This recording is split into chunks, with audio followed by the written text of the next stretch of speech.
Rostrinucula. Voici un bien curieux arbuste, très peu répandu.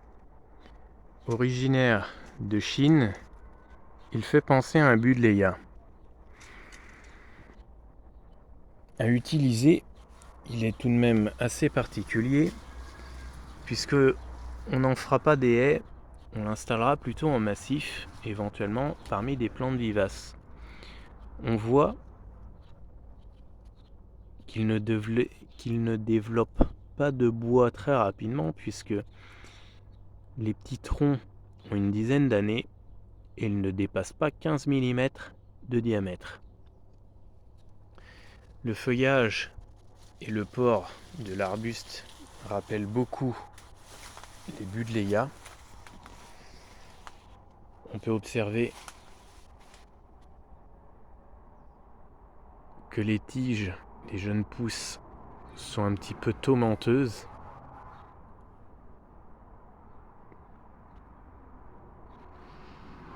Les fleurs poussent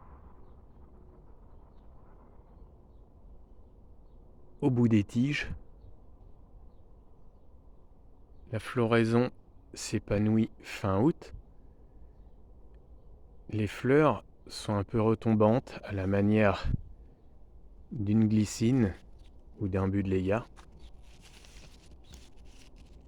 Elles sont très jolies, mais de loin on ne les remarque pas forcément. Les étamines proéminentes roses sont remarquables. Par contre, les pétales sont vraiment miniatures et presque invisibles. C'est le début de la floraison. C'est un arbuste qui fleurit au moment où il n'y a pas énormément d'arbustes en fleurs, puisque fin août, c'est un petit peu une période de transition. Et il n'y a pas énormément d'arbustes en fleurs, à part tous les hydrangeas et les hortensias. Alors l'utiliser en haie n'est pas forcément facile, puisque c'est un arbuste, comme on peut le voir, qui n'est pas compact du tout. Je ne l'ai pas spécialement taillé. En une dizaine d'années, j'ai surtout enlevé les pousses qui gèlent, car bien que étant un arbuste caduc, c'est un arbuste qui a tendance à être un petit peu gélif, dans le sens où les pousses mal aoûtées ont tendance à geler. Alors tous les ans, il pousse, il produit des branches qui peuvent même atteindre 1 mètre de hauteur, surtout s'il est taillé court. Mais il a tendance aussi à se réduire en hauteur naturellement, puisque les pousses ont tendance à geler. Alors il pousse, il rétrécit, il pousse, il rétrécit, il pousse, il rétrécit en permanence tous les ans. Évidemment, en Normandie, il se comporte comme ça, mais en climat doux, il peut ne pas geler du tout.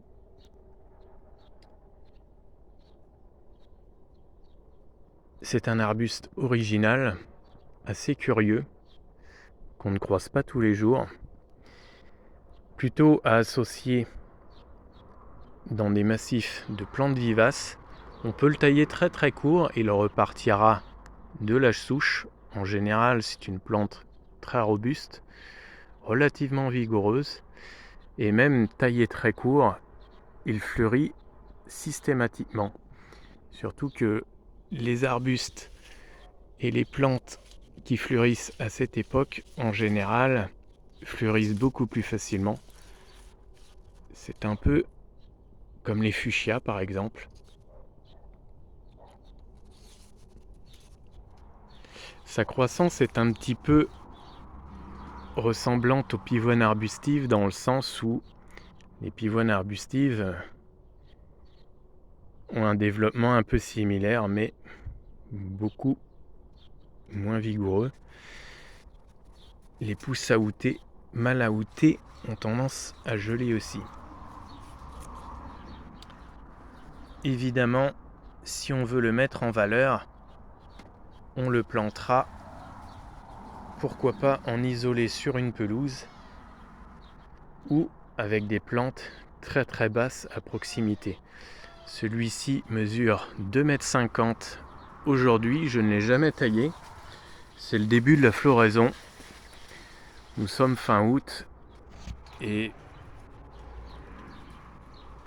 vu les fleurs qui s'amènent, il va encore fleurir pendant au moins un mois. Je pense jusqu'à fin septembre.